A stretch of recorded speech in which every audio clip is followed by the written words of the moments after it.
अस्सलाम वालेकुम व्यूअर्स, उम्मीद करती हूँ आप सब लोग ठीक होंगे, खैरियत से होंगे।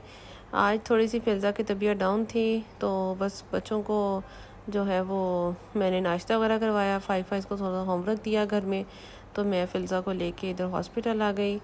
ये थंबे यूनिवर्सिटी हॉस्पिटल है अजमान में, तो यहाँ पे बस मैंने इसको दिखाया। इसकी अपॉइंटमेंट शुक्र है कि मुझे मिल गई, वरना यूजुअली जो है वो वीकेंड पे जो है वो अपॉइंटमेंट बहुत मुश्किल से मिलती है, क्योंकि अपॉइंटमेंट के बगैर जो है वो फिर आपको बहुत वेट करना पड़ता है। इसके ज़रा थ्रॉट पेन हो रही थी, तो मैंने कहा आगे एग्ज़ाम भी हैं तो टाइम पे चेक करवा लूँ।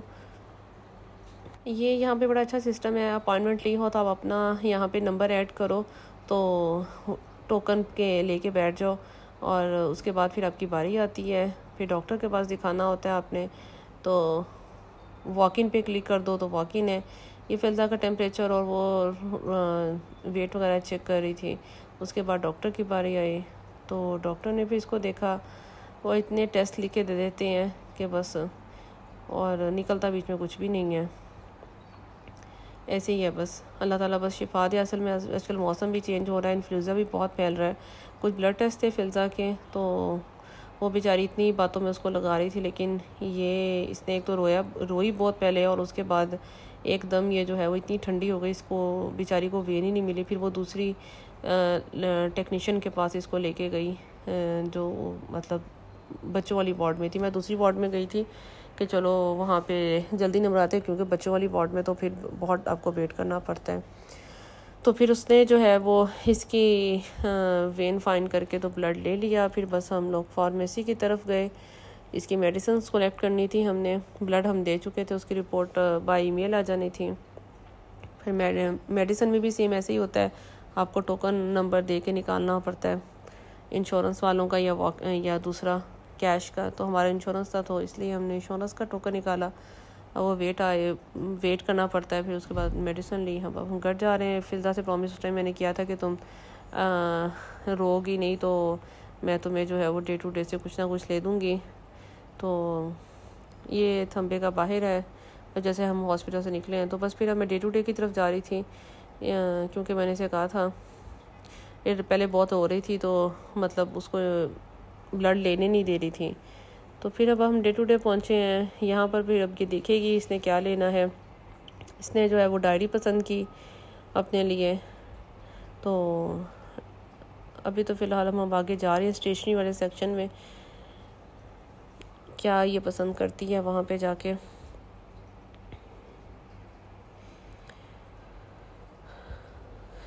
ये रबड़ वाली जो हैं, ये वो चीज़ें हैं, बॉक्सेस हैं, और ये डायरीज़ हैं। फिर इसको एट द एंड एक डायरी पसंद आ गई जिसके साथ पेन भी था। फिर उसमें से सिलेक्शन ही हो रही थी कि मैं कौन सा कलर लूँ। फिर ये वाली इसको रेनबो वाला पसंद आई। बस फिर हम घर की तरफ चले गए। घर जाके जो है वो मैंने क्लीनिंग भी करनी थी, और दोपहर का खाना भी बनाना था, और बहुत देर हो चुकी थी। दोपहर तकरीबन 1:30 बज चुका था। ये हमारी लिफ्टें हैं, तो एवरी टाइम बिज़ी रहती हैं। हमारा 19 फ्लोर पे घर है, तो ये इम्पॉर्टेंट नोटिस होते हैं जो भी बिल्डिंग में कुछ इम्पॉर्टेंट हो। तो ये बस अब मैं घर पहुंची हूँ, और उसके बाद मैं फिर क्लीनिंग करूँगी, फिर खाना बनाऊँगी। खाने में जो है वो आज मैं सीख कबाब कढ़ाई बनाऊँगी। बड़ी मज़े की जो है ये कढ़ाई बनती है। मैंने मटन जो है वो सीख कबाब बनाए थे, बहुत यम्मी ये सीख कबाब कढ़ाई बनी। बस ये है कि मैंने आते सार जो था ना, वो पहले सीख कबाब को जो है वो मसाला लगा दिया था, ताकि उसको मैरिनेशन के लिए 2 आवर्स तो एटलीस्ट आपको चाहिए मैरिनेशन के लिए। फिर मैंने क्लीनिंग की थी, उसके बाद फिर मैंने बकाया जो है वो अपनी कढ़ाई स्टार्ट की सीख कबाब बना के। ये सबसे पहले मैंने अनियन लिया एक, और सब्ज़ मिर्चें ली हैं, इनको मैंने चॉप कर लिया। ये देखें इतना इतना चॉप हुआ। और फिर मैं इसका जो पानी है प्याज़ों का वो निकाल लूँगी, क्योंकि अगर आप ऐसे डालेंगे तो वो फिर कीमा बहुत पतला सा हो जाएगा, क्योंकि प्याज़ों में तो पानी होता है अच्छा खासा। तो ये मैं सारा चॉपर से निकाल के, तो अब मैं इसको छलनी में डाल के तो अच्छी तरह इसका पानी जो है वो ड्रेन कर लूँगी, ताकि ये ड्राई ही मैं कीमे में डालूँ। ये देखें कितना पानी इसका निकल रहा है प्याज़ों का। हरी मिर्ची मैंने इसलिए कर ली थी कि साथ में कि चलो अच्छी तरह चॉप हो जाएंगी, वरना हाथ से अगर काट के डालती तो वो फिर बीच में कहीं ना कहीं नज़र आनी थी आपको। आपके मुंह में आनी थी, इस वजह से फिर मैंने वो प्याज़ों के साथ ही चॉप कर ली थी।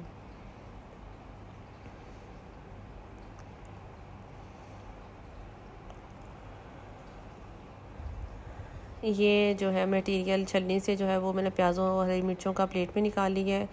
एक बड़ा बर्तन लिया है, उसमें मैंने कीमा डाला है। कीमा तकरीबन मेरा जो है वो आधा किलो से ऊपर ही है, और किलो तकरीबन होगा मेरा आराम से, हाँ किलो तकरीबन होगा। तो ये बिल्कुल मैंने बारीक बारीक जो था वो करवाया था। और ये प्याज और हरी मिर्च का जो मिक्सचर था वो मैंने कीमे में ऐड किया है। इसके बाद मैं 1 टेबलस्पून जिंजर ऐड करूँगी, 1 टेबलस्पून मैं गार्लिक ऐड करूँगी, 1 टीस्पून मैंने चिली फ्लेक्स डाले हैं, कूटी हुई लाल मिर्च डाली है, और हाफ़ टी स्पून जो है वो मैं सॉल्ट डालूँगी, क्योंकि बाकी जो हम ग्रेवी तैयार करेंगे उसमें भी सॉल्ट जाएगा, इसलिए मैं हाफ़ डालूँगी इधर। और हाफ़ टी स्पून ही मैं क्यूमिन पाउडर डालूँगी, और half tea spoon coriander powder, खुश्क धनिया पाउडर, और हाफ़ टी स्पून गरम मसाला, और मैं 2 टीस्पून जो है वो सीख कबाब का, शान का सीख कबाब मसाला डालूँगी इधर।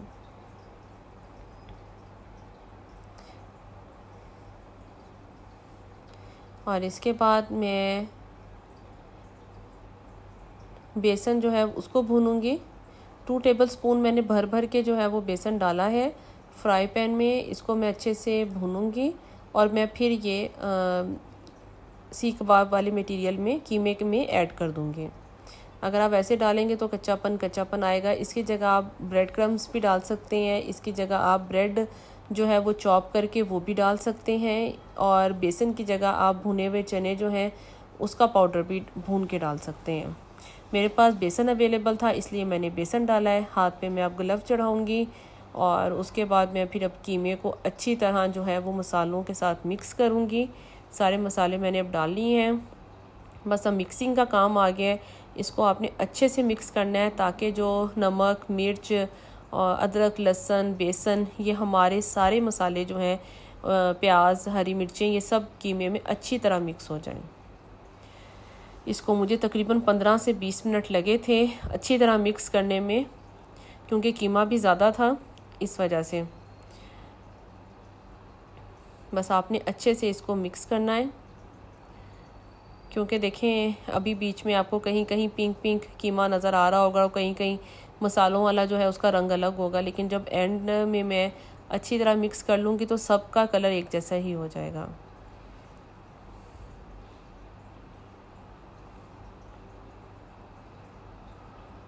एक्चुअली मुझे ग्लव जो है वो बहुत प्रॉब्लम कर रहा था, तो वो मैंने फिर दोबारा चेंज किया, क्योंकि जब वो मैं इसको गूंथती थी ना कीमे को, तो वो फिर नीचे आ जाता था, फिर मैं ऊपर करती थी उसको ना, इस वजह से वो थोड़ा सा मुश्किल हो रहा था।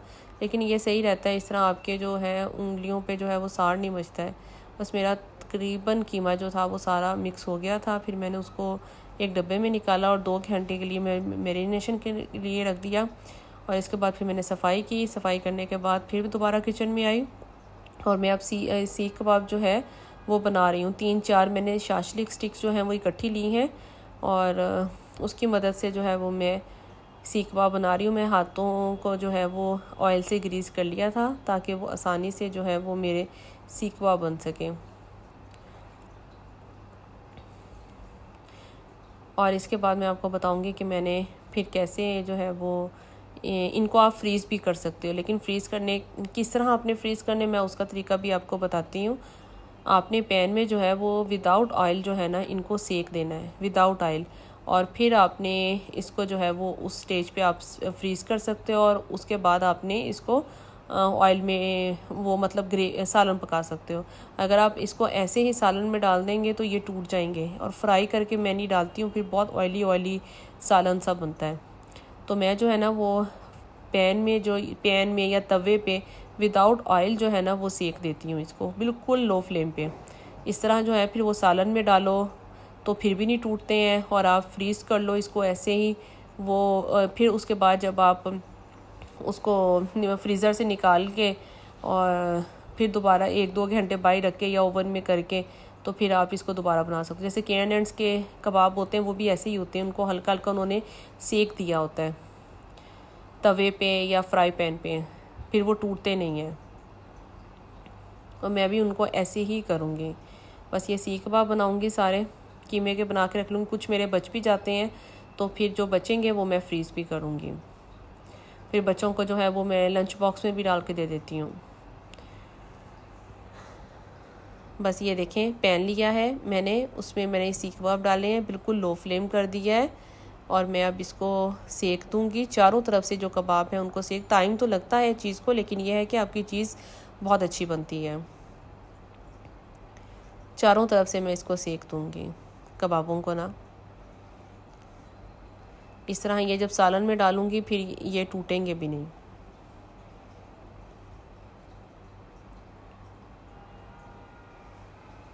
जो बाज़ार के सीख कबाब होते हैं कैनेड्स वगैरह के और नीमको वगैरह के, वो भी ऐसे ही होते हैं। उनको उन्होंने सेक लगा के रखा होता है और मतलब इसी पे वो फ्रीज़ कर लेते हैं और जब आप निकालो तो हल्के से ऑयल में जो है वो फ्राई कर लो। इनमें से मैं जो है कुछ सालन में डालूंगी और कुछ जो मेरे बचेंगे वो मैं फ्रीज़ कर लूँगी। तो बच्चों के लंच बॉक्सेस में या पराठे के साथ भी बड़े मज़े के लगते हैं। जब कभी सालन ना हो तो पराठे के साथ या राइस के साथ भी पुलाव बना हो तो उसके साथ भी बड़े मज़े के लगते हैं। तो ये मैं फिर जब मैं ये बनाती हूँ सीख कबाब तो मैं ये ऐसे ही मतलब सेक के ना इसको फ्रीज़ कर लेती हूँ। सालन में जो मैं डालूँगी तो बिल्कुल भी नहीं ये टूटेंगे। इसी तरह ही मैं कोफ्ते करती हूँ बग़ैर विदाउट ऑयल के, जो है वो ऐसे ही इसको सेकती हूँ और फिर सालन में डालो तो बिल्कुल भी नहीं टूटते। चले मैं अब मसाला तैयार करूँगी। जो मैंने कढ़ाई बनानी है, मैंने जो है वो 2 ऑनियन लिए हैं स्मॉल मीडियम साइज़ के, इनको स्लाइसिस में मैं कट कर रही हूँ। और पैन लिया है, पैन में मैंने थोड़ा सा ऑयल डाला है और इसके बाद मैं अनियन डाल दूँगी और इसको अच्छे से फ्राई करूँगी।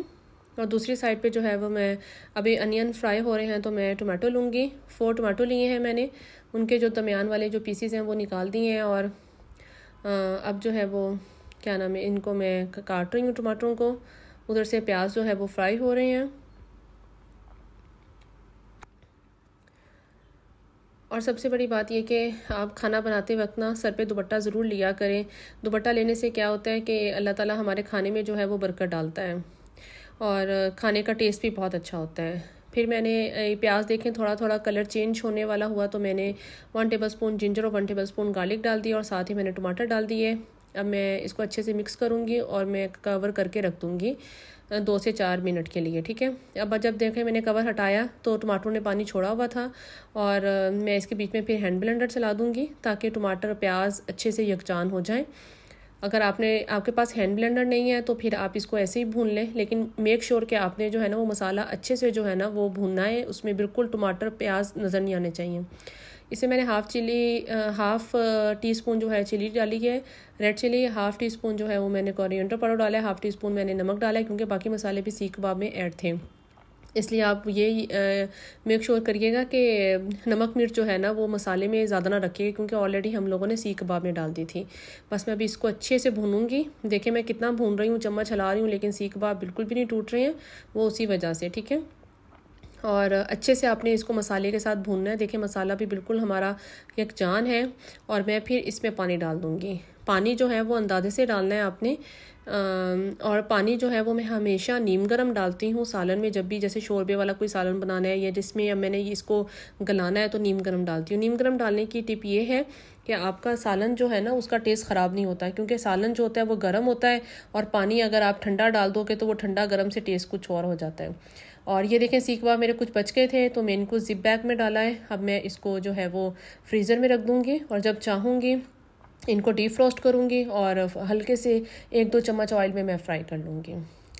और ये सीख कबाब मैंने 5-7 मिनट बाद जब देखा दोबारा कि पानी मेरा खुश्क हो चुका था, बिल्कुल लो फ्लेम पे मैंने किया हुआ था, तकरीबन 7 मिनट लगे थे। और उसके बाद फिर जितनी ग्रेवी मैंने रखनी थी और ऑयल भी देखें साइडों से निकलना शुरू हो गया है।